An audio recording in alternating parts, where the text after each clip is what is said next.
at hiningian ng tulong para sa kanyang anak na may sakit.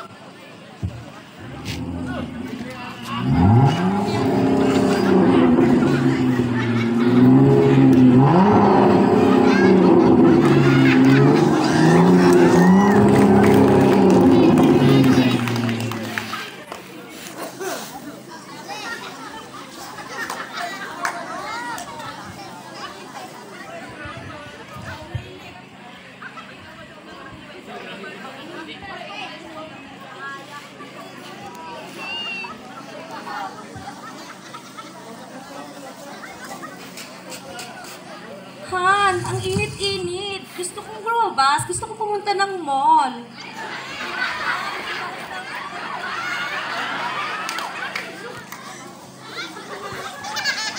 Han, parang may nakita ako sa sa phone. May bagong labas ng mga gold. Gusto ko palitan yung watch ko.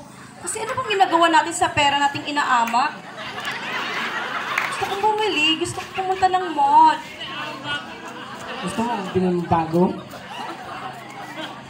Oo, Han. Tara, let's go.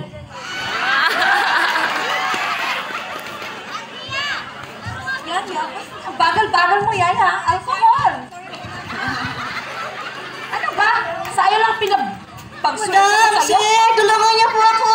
Tulungan niyo po ang anak ko. Please, madam. May sakit po ang anak ko. Madam, please, tulungan niyo naman po ako. Kunting barya lang po. Pamasahe po sa ospital. Please, madam, tulungan niyo naman po ako. Diba? Alang-alang lang po sa anak Ano ba ko. kailangan mo? Please. Please, sir, tulungan niyo naman ako. Tulong? Kunting barya lang po. Please, madam. Madam. Ano ba? Madam. Huwag mo nga hawakin yung asawa ko. Madam, Kamawa pa ng sakit na please mo. naman, alang-alang na sa Ano anak ba? ko. Pasabayin ninyo na lang ako sa inyong sasakyan, alang-alang sa anak ko. Magarating lang po sa hospital. Humingi ng tulong sa mga tao katulad mo ngayon. Hindi na kapo'y pagkahit ang hingi tulong. Kundi pa rin naman ang ako. wife. Madam. Ew! Sir, Nakakahawa ako ng sakit ng anak mo. Nakakaili. Please. Please, alang-alang sa anak ko, please. May sakit ang anak ko, please. Please. Awa naman po kayo. Please.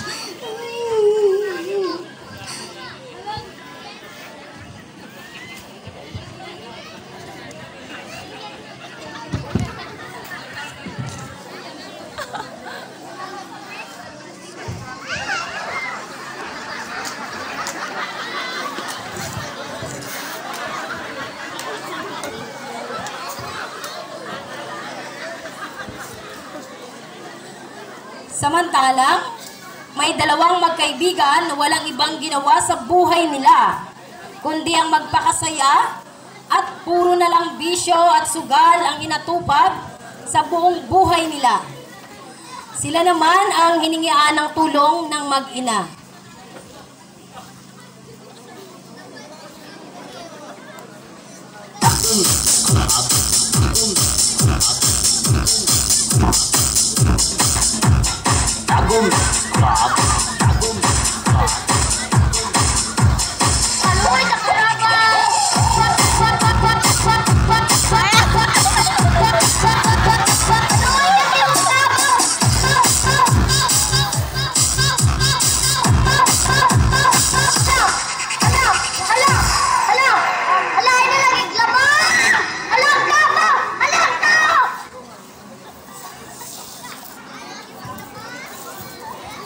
Beth, inom lang tayo. Bes, mag-umaga tayo ha. Ayoko umuwi.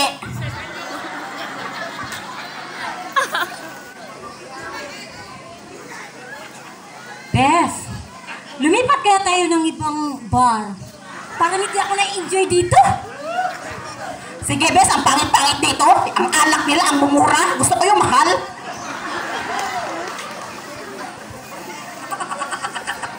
Nay, masakit na po ang katawan ko. Nak, huwag ka mag-alala, nak. Gagaling ka, nak. Hihingi ako ng tulong, nak. Pagod na po ako. Hindi ko na po kaya. Nak, huwag ka mawala ng pag-asa, nak. May tutulong sa atin, nak. Huwag ka mawala ng pag-asa, nak. May awa ang Diyos. May paparating na. Dito ka lang, ha? Dito ka lang, babalikan kita. Para gumaling ka, madadala kita sa ospital, nak. Diyan ka lang, ha? Halika na, Bes. Maglakad-lakad tayo. Ganap tayo ng mga mamahaling bar. Yes, Bes.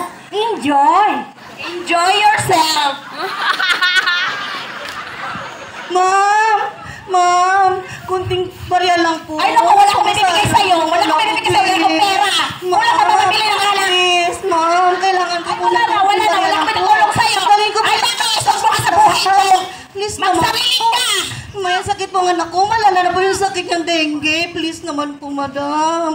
Madam, please. Ano yung anak mo? Ayun po ang anak ko. Ay, buhay pa naman pala yan, oh. May sakit po siya, madam. Nag-enjoy. Uminom tayo. Hindi po ako mainom, madam. Ganon. Hindi ko po yung madam, huwag niyo naman po magkaitan ng tulong, madam. Please. Alaka na naman po sa akin, anak, madam. Hindi namin ka. Madam, please naman. Alang-alang sa anak ko. Hindi namin kailangan. Huwag niyo naman po akong pumayaan, madam. Ang anak ko po. Kawawa talaga po yung anak ko. Buhay pa. Ang anak Please mo. naman. Malakas pa, oh. Naman, Sumama ka na naman. lang sa amin. Buti pa, mag-enjoy na lang tayo. Kailangan ko po ang anak ko. Minom tayo, Ayoko po minom. sumama sa Ano inyo. yung problema mo? Ayoko po, madam. Ayoko po. Ay, naku, Bes. Scammer yan.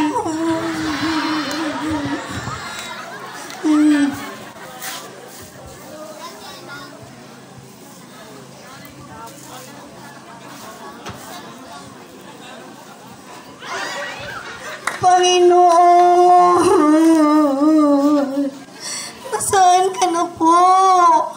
Naririnig niyo ba ang mga panalangin ko?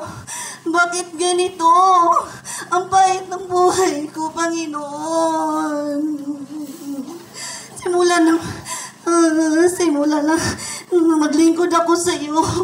Lahat ng hirap, problema sa akin na. Ano ang gagawin ko, Panginoon? Saan ba ako nakulang? Ang hirap ng buhay ko, Panginoon. Tulungan mo ang anak ko, please. Siya na lang po natitira akong lakas. Tulungan niyo po kami, Panginoon.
Awang CFC ay nadala sa paggamutan ng mag-ina.